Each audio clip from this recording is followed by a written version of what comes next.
Ya. Podría colocar de repente como primera pregunta, ¿qué es el Estado peruano? Y eso, por ejemplo, o mejor dicho, con ese interrogante vamos a desarrollar esta sesión. Manito levantada, ¿qué es el Estado peruano? A ver, ¿quién puede responder a esa pregunta? ¿Qué es lo que tú, porque siempre escuchamos, ¿no? Escuchamos que las personas dicen el Estado, todo es culpa del Estado, el Estado, el Estado, o de repente papá, mamá por ahí mencionan el Estado, yo trabajo para el Estado, tú trabajas para el Estado, ya, pero ¿qué es el Estado peruano? Por ejemplo, ¿no? Siempre se escucha eso, el Estado, el Estado, el Estado. Pero ¿qué sería el Estado peruano para ti? ¿Qué crees que es el Estado peruano? A ver, mano levantada en el chat, ¿alguna idea sobre el Estado peruano? ¿Qué cosa es el Estado peruano? ¿A qué hace referencia el Estado?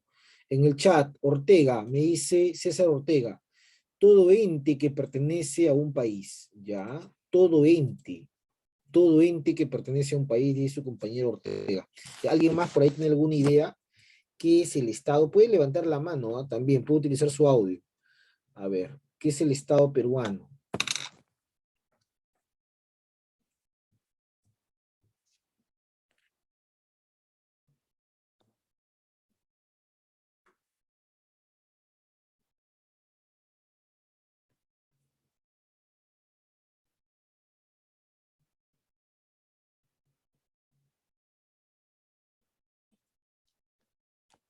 En el chat me están escribiendo, a ver, me dice Leslie, la nación que ejerce el gobierno de la República del Perú. Ya, la nación. Hay otra palabra, por ejemplo, ¿no? Nación. Mesa, todo lo que se refiere a la nación peruana jurídicamente. Ya, muy bien. Nación. Han mencionado otra palabra, nación. Ya, ¿alguien más por ahí tiene alguna respuesta a la pregunta ¿qué es el Estado peruano? ¿Qué se entiende por Estado? ¿Alguna idea? ¿Alguna pregunta? Con confianza. A ver, vamos a ver, por acá también han levantado la mano. En el chat, Bailón dice gobierno, ¿ya? Aro, entidad que ejerce el gobierno de la República del Perú.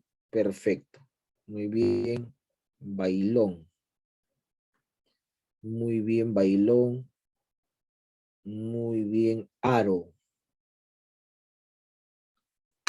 Muy bien, chicos. ¿Alguien más ahí? ¿Tiene alguna idea?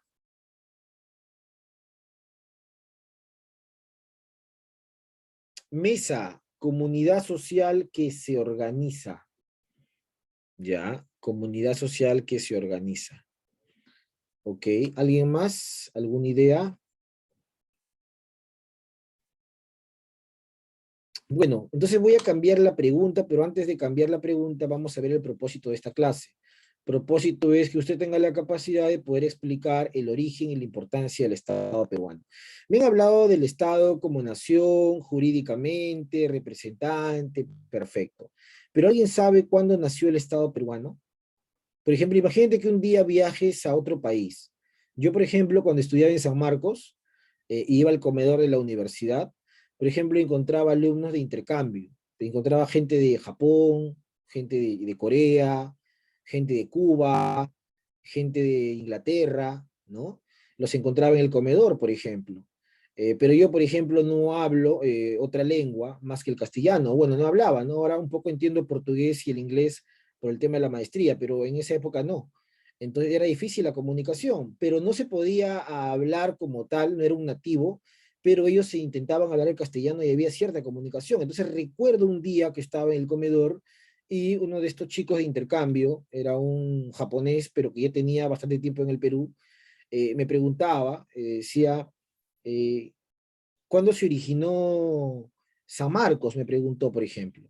¿No? ¿Cómo se creó esta universidad? Entonces le explicaba, ¿no? Le decía, San Marcos es una universidad del siglo XVI, creada por el rey de España, bajo la orden de justamente Fray Tomás de San Martín. Es una universidad que nació bajo un tema eclesiástico, religioso, y es una universidad, la más antigua de América del Sur, porque en México hay una más antigua, pero en América del Sur es la más antigua, por eso llamada Mayor de San Marcos, ¿no? El prefijo mayor es por la importancia que tenía. No funcionaba acá, le mencionaba, funcionaba en el centro de Lima, donde actualmente es la avenida Bancay y la Casona. Entonces le conté un poco la reseña que sabía del origen de San Marcos. Entonces yo le pregunté, y por molestarlo, recuerdo que le pregunté, ¿y tú sabes cuál es el origen de Japón? Y él me empezó a contar, ¿no? Japón, en realidad, durante mucho tiempo es una cultura que estuvo apartada de Occidente, fue lo que me dijo. Nosotros vimos la luz en la era Meiji, cuando empezamos con nuestro comercio con los Estados Unidos. Y recién aprendimos un poco el mundo occidental a partir del siglo XVIII, siglo XIX. Entonces, un poco que me quedé atónito porque no es un país antiguo en industria, pero es uno de los países más importantes en el mundo hoy día. Y si bien es cierto, Japón son unos genios, pero son unos genios que copian y superan, ¿no? Ellos más que crear, ellos copian. Ellos ven una tecnología, lo copian, lo mejoran, lo superan y lo hacen pues definitivamente mejor, ¿no? Por algo ahí está la Mitsubishi, la Hyundai, la Toyota, la Nissan, etc, etc. Bueno, al punto que iba es que si una persona te pregunta por un origen, uno tiene que darle una respuesta, ¿no? Te pueden preguntar, ¿y cuál es el origen de tu apellido? Por ejemplo, si a mí me preguntan cuál es el origen de mi apellido, yo puedo explicarlo, ¿no? El apellido Villar, bueno, mi familia viene de la Sierra de Lima, de Canta, y Canta en la zona de Vizcas era un pueblo de reducción. Era un pueblo del Rey Toledo, donde hay una plaza, hay una iglesia, hay barrios pegados, típico de las reducciones del Virrey Toledo. Ahí en esa reducción habían obviamente indígenas que pertenecían a la etnia de los Canta y durante mucho tiempo tuvieron contacto con los evangelizadores. Llegaron españoles y llevaron un santo ahí llamado San Juan. Es más, el nombre Vizcas existe en España, lo que hace que los españoles refundaban barrios al estilo católico. Es probable que unos indígenas hayan trabajado para españoles y hayan heredado el apellido de estos encomenderos. El apellido Villar no es un apellido indígena, es un apellido europeo, específicamente de España. El apellido Vargas también es un apellido español. Entonces, ¿cómo alguien que tiene padres mestizos puede tener un apellido español? Porque esos padres mestizos tienen descendientes indígenas que fueron bautizados y protegidos por estos encomenderos. Entonces, le estoy contando la historia de mi apellido, ¿no? Entonces, imagínate que alguien te pregunte cuál es el origen del Estado peruano. Entonces, uno tiene que conocer el origen del Estado. Es más, es un deber cívico conocerlo porque todos somos peruanos. Y en algún momento te podrían preguntar en la universidad o en el instituto, oye, ¿cuál es el origen del Estado peruano? ¿No? Esa es una pregunta que podrían hacer. O de repente tú cuando seas papá o mamá en algunos años, te pregunten también eso tus hijos, ¿no? ¿Qué es el Estado peruano? No creo que le vas a decir, eso no me han enseñado en el colegio, ¿no? Tienes que decirle que sí te estamos enseñando, o que el profesor Luis, yo tuve un profesor en el Basadre que me explicó qué es el Estado peruano. Bueno, ¿alguien ya sabe cuál es el origen del Estado peruano? ¿Alguien tiene alguna idea? La pregunta no es qué es el Estado, ¿ah? La pregunta es, ahora, ¿cuál es el origen?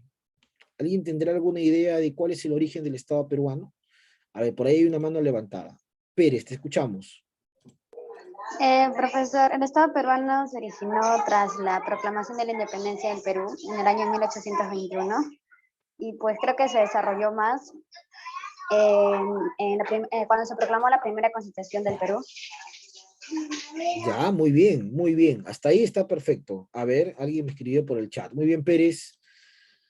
Quipuscoa, ¿qué tal Quipuscoa? Buenos días, te acabo de leer en el chat. Entonces, profesor, el Estado peruano, según su compañera, ha mencionado dos términos importantes.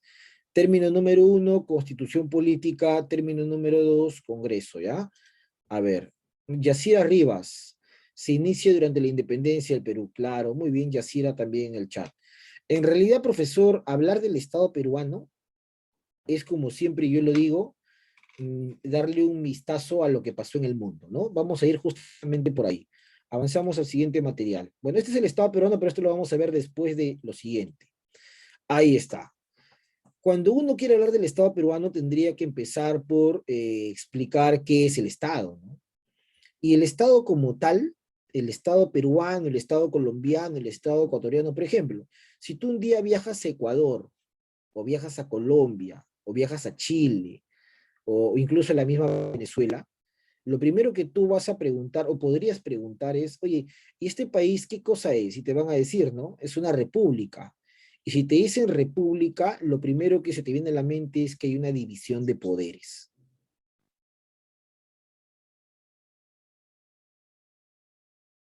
una república, ¿ya? Eso también hay que tenerlo presente. No siempre fuimos una república. Durante casi 300 años, y eso lo sabes por historia, fuimos una colonia de España. Entonces, ¿por qué quiero mencionar esto?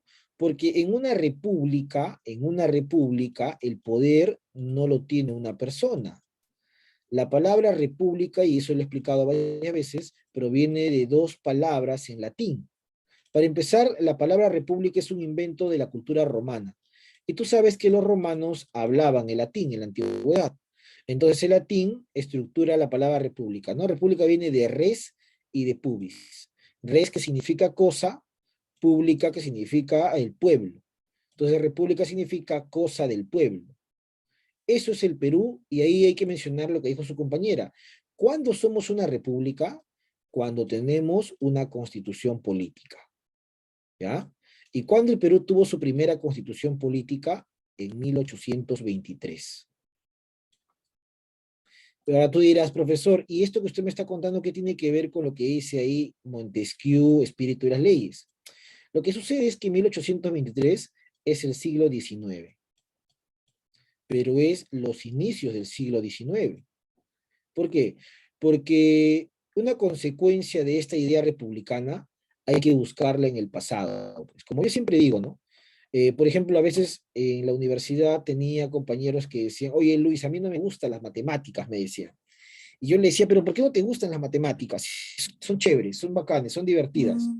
No, lo que pasa es que nunca me he entrado. Entonces había que ver hay que ir al pasado, pues de repente tuvo malos profesores, de repente cuando el profesor explicaba él estaba distraído, o de repente también los primeros años de su vida fueron difíciles, ¿no? Según la teoría de las neurociencias, el cerebro humano se desarrolla en los primeros años, por eso es importante la alimentación del bebé y del niño, porque si hay cosas que tú a esta edad no entiendes, no comprendes, muchas veces no son porque el profesor no explica bien o porque tú no estás atento, sino es también por un tema neurológico, es un tema que ya viene desde tu formación. Por eso la alimentación del niño, del recién nacido y del concebido es importante, ¿no? Pero bueno, entonces hay que ir al pasado. Y el pasado nos diría que en Francia, en la Francia del siglo XVIII, ahí está, Francia del siglo XVIII, apareció una corriente llamada Ilustración. La corriente no es un invento francés. Esa corriente apareció antes incluso en Inglaterra. Mira, ¿cuánto hemos viajado a Inglaterra? Y es que Inglaterra es el primer país en el mundo que desarrolla una revolución industrial. Y como yo siempre digo, las revoluciones industriales se dan, es decir, el hombre puede fabricar máquinas porque el hombre tiene educación. Si el hombre no tiene educación, no hay tecnología. Ahora, para que el hombre tenga educación, debe tener una ideología que genere educación. Esa ideología se llama ilustración. La ilustración iluminó Inglaterra y luego pasó a Francia. Pero en Francia tuvo mayor acogida. ¿Por qué?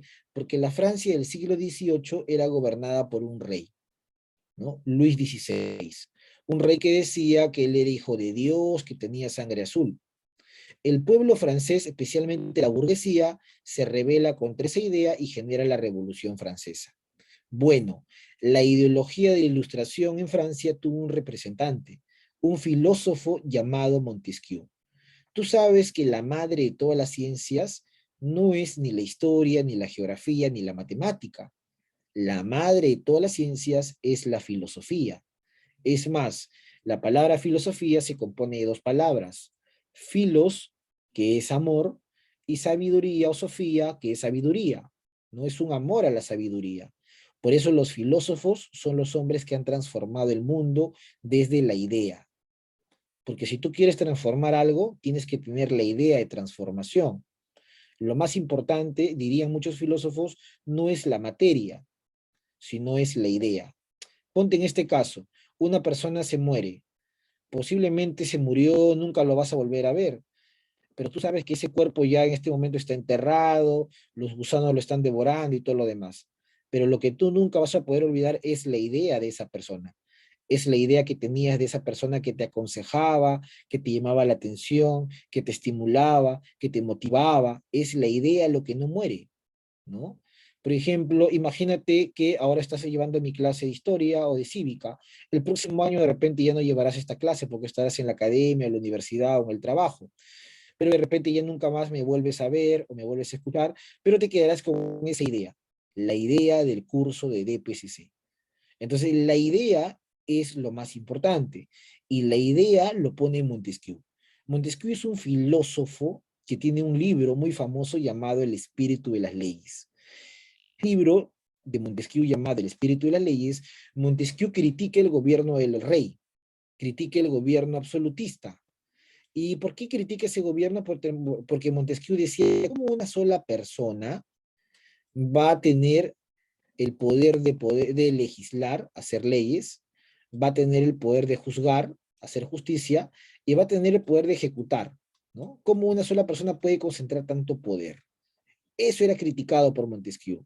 Montesquieu decía que lo correcto, el espíritu de las leyes no estaba en esta idea de gobierno, sino estaba en una división de poderes. Debería haber un poder legislativo, debería haber un poder judicial y debería haber un poder ejecutivo. Esa idea Montesquieu lo narra en su obra en el siglo XVIII. Esa idea viaja, mira cómo esa idea viaja tantos siglos y llega al Perú en 1823. ¿Qué pasaba en el Perú en 1823? Don José de San Martín, aquel que gritó o que hizo el grito de la independencia, tenía en su cabeza otra idea. San Martín decía, el Perú durante mucho tiempo ha sido una colonia. Entonces, este país no está preparado para tener a un presidente, como los estados republicanos. Este país lo que debería tener es un príncipe y un congreso. Y después, poco a poco, deberían tener un presidente, pero poco a poco. ¿Por qué decía San Martín? Porque en este país los indígenas no saben leer ni escribir, la gente de la selva no conoce Lima, los de Lima, los criollos están pensando más en España. Entonces San Martín había rápidamente hecho una visión de cómo era el Perú. Por eso San Martín quería una monarquía constitucional. Sin embargo, San Martín se da cuenta de que los criollos, los hijos de españoles que nacieron en América, no querían eso, no querían una monarquía constitucional, sino ellos querían tener el poder en el Perú, o sea, una república.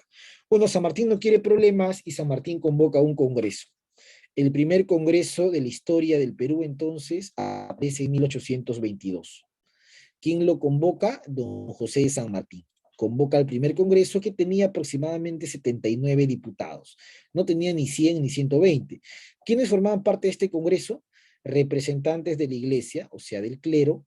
Formaban parte de este congreso la mayoría de criollos y la mayoría de gente de poder económico o comerciantes, ¿no? Profesor, en el congreso no estaba ni el indígena, no estaba ni el negro porque era un esclavo, y no estaba ni la gente de la selva porque ni siquiera sabían lo que era congreso. Entonces, así nació el Perú, en este primer congreso llamado republicano. Bueno, San Martín sabía que estos congresistas o diputados no iban a querer su proyecto político. San Martín lo convocó y luego se fue del Perú. Este congreso en 1822 tiene como objetivo elaborar la primera constitución política y elegir el tipo de Estado peruano. Bueno, se elaboró la primera constitución y en esa constitución se decía que el Perú era una república unitaria, ¿no? Una república unitaria. ¿Qué significa eso? Que la voluntad del Perú radicaba en la ciudadanía. Pero los ciudadanos, ¿quiénes eran en esa época? Solamente criollos y algunos mestizos. La mayoría de indígenas no era considerado ciudadano porque no sabía leer, porque no sabía escribir, porque no tenía propiedades, porque nada de eso era válido para que sean ciudadanos. Así nació el primer Congreso y así nació la primera Constitución. Y así nació el Estado peruano. El Estado peruano entonces, ¿cuándo nace, profesor? Cuando hay una primera Constitución. ¿En qué año? En 1823. Y el Estado peruano hasta el día de hoy tiene tres poderes legislativo, judicial, ejecutivo, por influencia de quién? De Montesquieu. Montesquieu es un filósofo francés del siglo XVIII. Así se formó el Estado peruano, ¿no? Nuestro presidente honorario fue Toribio Rodríguez de Mendoza, quien era director del Real Convictorio de San Carlos, pero era muy anciano. ya para esta época. Por eso era un presidente honorario, porque él había sido el maestro de las futuras generaciones. La gran mayoría de ese congreso había sido alumno de Toribio Rodríguez de Mendoza. No es como que de repente nos volvamos a ver de acá 50 años, yo seguramente ya voy a estar mayor y tú posiblemente más joven, y tú digas, uy, el profesor Luis fue mi maestro en el Basadre, ¿no? Entonces, obviamente vas a querer de repente saludar y todo, pero yo ya estaré bastante anciano. Lo mismo pasaba con Toribio Rodríguez de Mendoza. Bueno, y en esa época el presidente efectivo fue Francisco Javier de Luna Pizarro, un sacerdote. Entonces, el primer congreso tenía eso, tenía una ideología sacerdotal, tenía personas criollas, era un congreso que solo representaba a una parte de la población, ¿ya? Entonces, así nació el Estado peruano, en 1823, con la primera constitución del Perú. Obviamente San Martín no estaba, así que esa constitución el presidente Torre Tagle, ¿no? En 1823. Bueno, si ya sabemos cómo nació el Estado peruano, ya sabemos el origen del Estado peruano, habría que entender ahora qué es el Estado peruano. Vámonos acá justamente. Estado peruano. Para eso requiero un voluntario o voluntaria que lea, por favor. Cualquiera, mano levantada. Muy bien, tenemos a Ramírez. Te escuchamos, Ramírez. Lee el esquema fuerte. El Estado peruano es la nación jurídica y políticamente organizada sobre un determinado territorio. Característica de la República del Perú es democrática, social, independiente y soberana. El Estado es uno e indivisible. Su gobierno es unitario, representativo y descentralizado. Otra característica es el poder del Estado que emana del pueblo. Quienes lo ejercen, lo hacen con las limitaciones y responsabilidades que la Constitución y las leyes establecen. Ninguna persona, organización, fuerza armada, policía nacional o sector de la población puede arrogarse el ejercicio de ese poder. Hacerlo constituye rebelión o sedición. Muy bien, Ramírez, perfecto, punto. Vamos a explicar cada uno de estos elementos. Profesor, el Estado peruano dice que es la nación jurídica y políticamente organizada sobre un determinado territorio. Mira, acá hay varias palabras que son importantes. Por ejemplo, nación. Hace rato me dijeron nación en la respuesta. Ya, es la nación. ¿Sabes qué? Nación es equivalente a personas o a población. Entonces, cuando tú leas una palabra nación, inmediatamente en tu mente debe venir la idea de población, ¿ya? La nación es la población que habita en este país, población. ¿Y cuándo se le llama nación? Cuando esta población tiene un pasado en común. Por ejemplo, la mayoría de peruanos que tenemos como pasado en común. Somos descendientes de las culturas prehispánicas, ¿no? Chavín, Moche, Nazca, Tiahuanaco, Chimú, los incas, pero aparte de esa descendencia, también somos parte de un mestizaje con los europeos. Por eso que tú te vas a Cajamarca y encuentras mujeres blancas, ojos azules, ojos verdes, pero que no hablan inglés, sino hablan castellano o hablan quechua. Tú te vas a Puno y encuentras gente un poco más oscura, de mestiza, cobriza. Te vas de repente a la selva, encuentras gente más clara, pero que habla diferente a ti. Y te vas a la costa y encuentras en Piura o en Tumbes gente que habla muy diferente a como se habla en Lima. Entonces, la nación es la población que comparte un pasado en común. Profesor, esta nación o esta población se encuentra jurídica. ¿Por qué? Porque se encuentra organizada según leyes, y políticamente porque se encuentra representada por un gobierno. Organizada sobre un determinado territorio, territorio es el espacio que ocupamos. El espacio.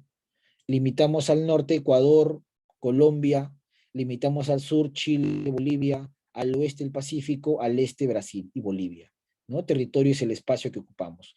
Entonces, ¿el Estado peruano qué sería? Es la nación, es la población organizada según las leyes, dirigida por un gobierno sobre o que habita un determinado territorio o espacio. Este espacio puede ser el suelo, donde está tu casita, donde está el colegio, donde estás tú, puede ser el subsuelo, donde están los recursos mineros, acuíferos, o puede ser el espacio aéreo, donde vuelan los aviones, helicópteros, o puede ser el espacio marítimo, nuestro mar de Grau. Ahí está, el espacio, ¿no? Entonces, eso es el Estado peruano, chicos. Una nación, población organizada, profesor, según leyes y según un gobierno, ¿no? ¿Un gobierno qué es? Un gobierno son las autoridades que hemos elegido a través de elecciones, ¿no? Un gobierno puede ser gobierno local, tu alcalde, puede ser gobierno regional, presidente regional, o puede ser un gobierno nacional, el presidente de la República, ¿no? Hay tipos de gobierno. Sobre un territorio, ¿no? Territorio es el espacio que ocupamos, puede ser marítimo, superficial, puede ser aéreo, puede ser subterráneo. Listo, ¿qué características posee el Estado peruano? Dice que la República del Perú, según la Constitución Política, es democrática, porque elegimos a nuestras autoridades. Uno dice que es algo democrático cuando tú lo eliges. A nosotros no nos han impuesto el alcalde de Puente Piedra. Bueno, ustedes, no, sus padres han elegido a ese alcalde. O en todo caso, los vecinos de Puente Piedra han elegido por mayoría a ese alcalde, ¿no? Entonces, es democrático porque se respeta la voluntad popular de las mayorías. Es social. ¿Por qué, profesor, dice que la República del Perú es social? Porque busca velar por el desarrollo de la sociedad, ¿no? Por eso decimos que estamos en un estado de derecho, pues. ¿Por qué? Porque se vela por la sociedad. Si ves a una persona por la calle que ha sido atropellada, ¿qué va a pasar? Lo matan, no, llaman a la ambulancia, viene el policía.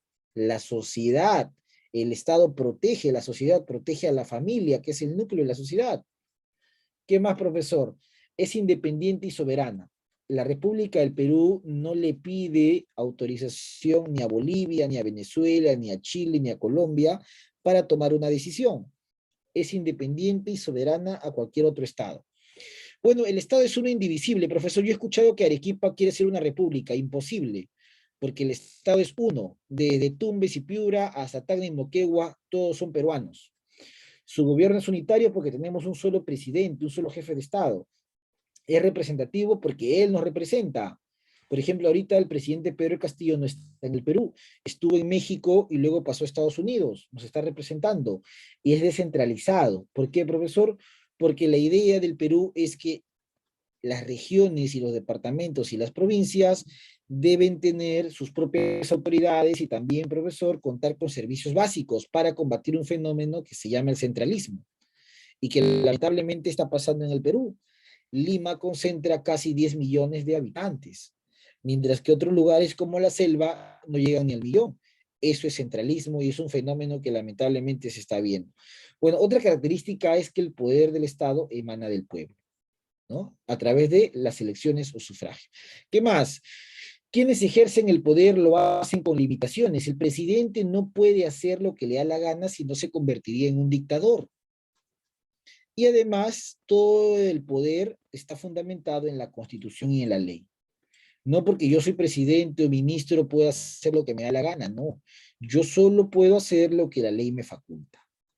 Ahora, ninguna persona, candidato, organización, Fuerza Armada, sea Ejército, Marina o FAP, policía o cualquier sector de la población, sean los ronderos, sean profesor, no sé, por ahí, cualquier otro grupo, puede arrogarse el ejercicio de poder. Es decir, yo o el Estado peruano o en el Estado peruano no está permitido que ninguna persona o un grupo diga, ah, yo soy a partir de ahora el que tiene el poder, porque si no se convertiría en un delito, ya que se constituye rebelión o sedición. Por ejemplo, lo que hemos visto en la historia del Perú, ¿no? Antes se veía como los candidatos o los militares o los caudillos o cualquiera decía o daba un golpe de Estado y se quedaba con el poder. Eso actualmente no está permitido. ¿Por qué? Porque somos un Estado o una república democrática y hay que aprender a respetar la voluntad de las mayorías. Si la mayoría ha elegido a alguien, hay que respetar esa elección, ¿ya? Muy bien, hasta ahí. Tanto el primer esquema del origen como el esquema del Estado, ¿se ha entendido o hay alguna pregunta?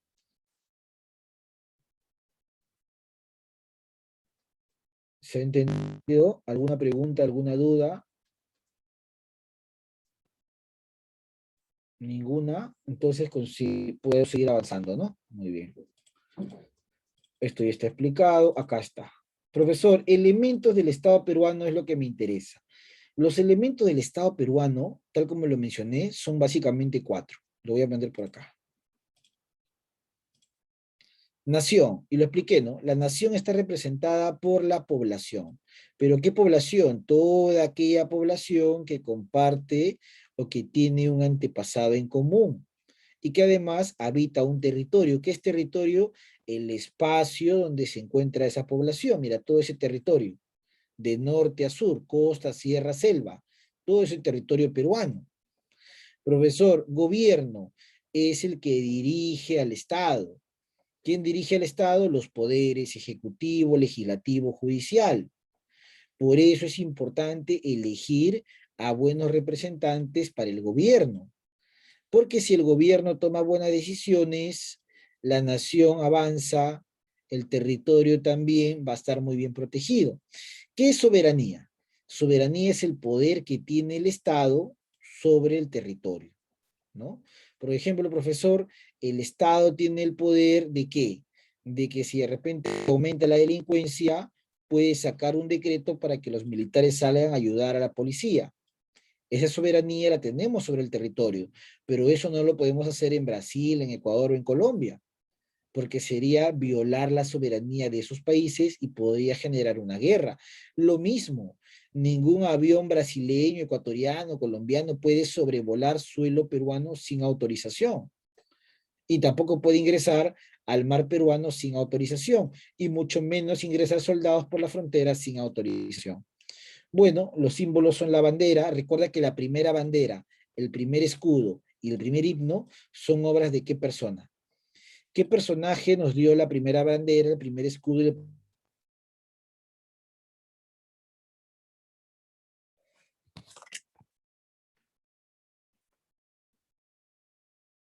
Sergio, te escucho, estás con la mano levantada.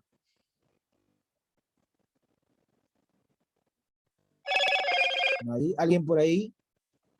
¿Qué personaje nos dio la primera bandera, el primer escudo, el primer himno? Ahí está en el chat. Muy bien, Ortega, don José de San Martín, correcto, ¿no? Don José de San Martín, por ejemplo, es el personaje que nos dio nuestra primera bandera, nuestro primer escudo y nuestro primer himno. De todo eso, ¿cuál ha sido lo que ha quedado? Ha quedado el himno, ha quedado el escudo, pero la bandera de San Martín se modificó, ¿no? Se modificó. Ya está, muy bien. Claro que sí, Pérez. Muy bien, chicos, acá nos vamos a quedar por el momento y vamos a seguir hablando del Estado en la siguiente sesión. Un abrazo virtual, nos vemos, cuídate mucho. Chau, chau.